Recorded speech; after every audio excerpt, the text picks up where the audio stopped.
वाह, जिंदाबाद। 10 सेकंड और मांगता हूं। मैंने इतने गुस्से में कविता क्यों लिखी, जल्दी से बताता हूं। मैंने एक कहानी पढ़ ली। कहानी यह थी कि एक पिंजरे में तोता था किसी के पास पालतू। एक दिन मालिक ने तोते से कहा, मैं पड़ोसी गांव जा रहा हूं, तेरा खाना शाम तक का मैंने पिंजरे में रख दिया है, खा लेना। तोता बोला, मालिक उस गांव में मेरे गुरुजी रहते हैं। मालिक बोला, तो मैं क्या करूं? बोले, मेरी राम राम तो बोल सकते हो।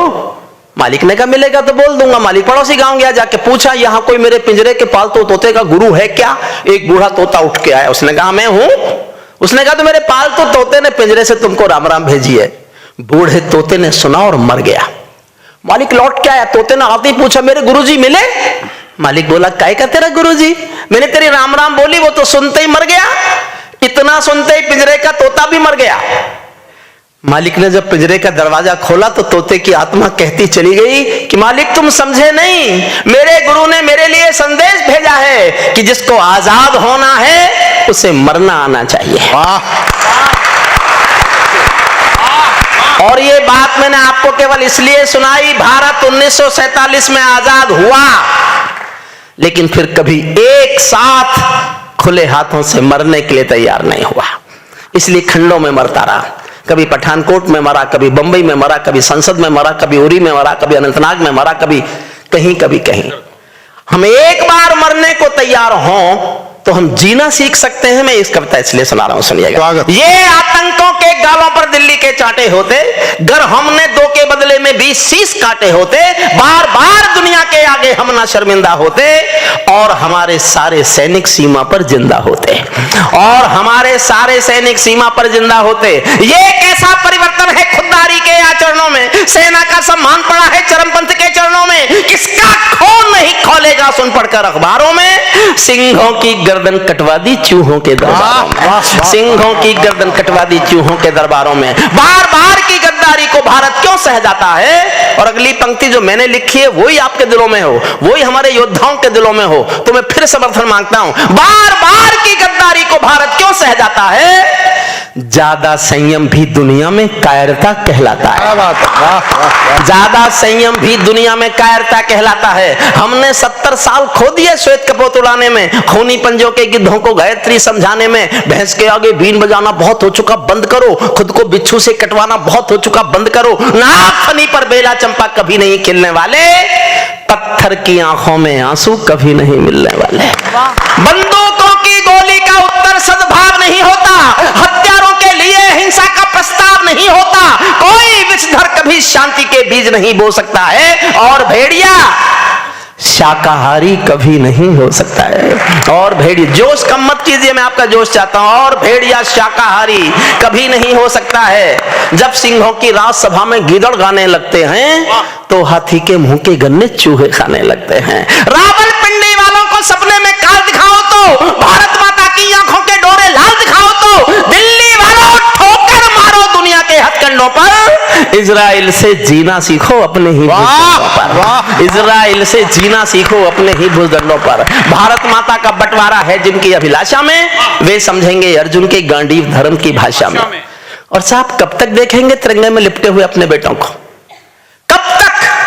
कब तक रोज तिरंगे में आएंगे हमारे बेटे लिपट कर? मैं दुखी होकर एक बात बोल रहा हूं, यह सिद्धांत नहीं है, लेकिन अगर आदमी बहुत बीमार हो तो भगवान से कभी कभी कहता है या तो मुझे उठा ले या मुझे ठीक कर दे। उसी एहसास से एक पंक्ति जन्मी है। मैं देखना चाहता हूं हैदराबाद के लोग महावीर इंटरनेशनल के इस आयोजन में मेरे बात का कितना समर्थन करते हैं। भारत माता का बंटवारा है जिनकी अभिलाषा में, वे समझेंगे अर्जुन के गांडीव धर्म की भाषा में। फूल अमन के कभी नहीं खिलते कायर पर पार्टी में, नेहरू जी के श्वेत कबूतर मरे पड़े हैं घाटी में। दिल्ली वालों अपने मन को बुद्ध करो या कुद्ध करो, काश्मीर को दान करो या गद्दारों से युद्ध करो। काश्मीर को दान करो, गद्दारों से युद्ध करो। जिंदाबाद। जेल भरे क्यों बैठे हैं हम आदमखोर दरिंदों से? आजादी का दिल घायल है जिनके गोरख धंधों से। घाटी में आतंकवाद के कारक बने हुए हैं जो, बच्चों की मुस्कानों के संहारक बने हुए हैं जो, उन जहरीले नागों को भी दूध पिलाती है दिल्ली, मेहमानों जैसी बिरयानी चिकन खिलाती है। क्या बात, वाह वाह वाह वाह वाह। और जानते हो ये अजहर मसूद कौन है? ये वही है जिसको भारत सरकार हवाई जहाज में बिठा के कंधार छोड़ने गई थी। हवाई जहाज का अपहरण हुआ था 1999 में, 2000 में।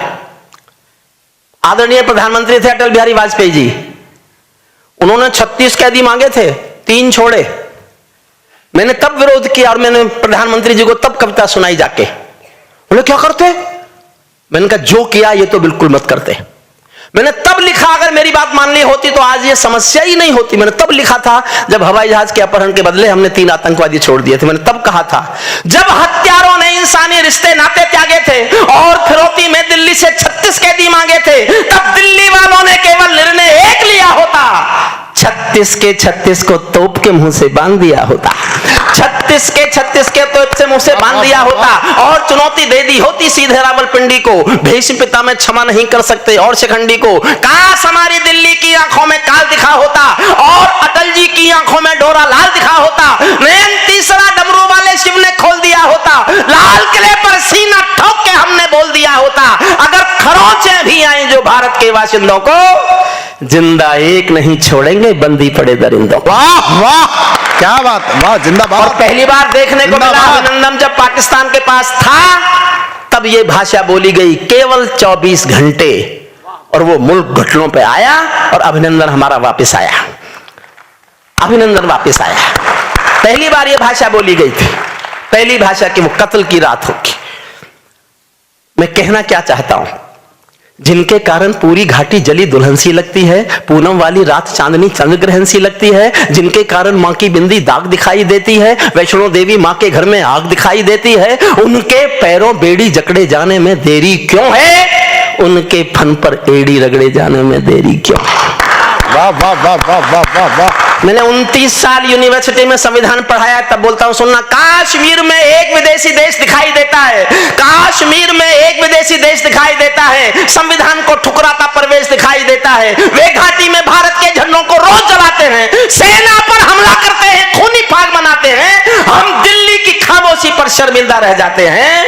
भारत मुर्दाबाद बोलकर वे जिंदा रह जाते हैं, वाह वाह वाह वाह वाह। भारत मुर्दाबाद बोलकर वे जिंदा रह जाते हैं। और मैं कितना गुस्सा कर सकता हूं, योद्धा बैठे इसलिए पढ़ रहा हूं, मैंने पढ़ना वरना बंद कर दिया है। 8 दिन हो गए थे उरी पर हमला हुए, भारत सरकार ने कोई फैसला नहीं किया।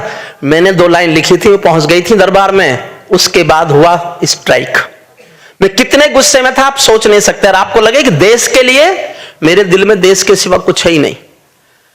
पीछे से बता रहे थे हुई नहीं, मेरे दिल में सिर्फ देश है। मैंने किसी लड़की को भी नहीं आने दिया इस दिल में, विश्वास कीजिए। पीछे ऐसे बैठे जिनके कई आ गई। मैं कितना गुस्सा कर सकता हूं, मैं योद्धाओं के चरणों में पंक्ति रखता हूं, मैं देश के लिए अपने गुस्से को कहां तक ले जा सकता हूं। मैंने 8 दिन तक जब कोई फैसला नहीं हुआ तो मैं कितने गुस्से में आ गया था सुनना। और आपको लगे देश के लिए गाने वाले किसी कवि को इतना हक होना चाहिए, तो मैं अपने हक पर मोहर चाहता हूं, चुप मत रहना।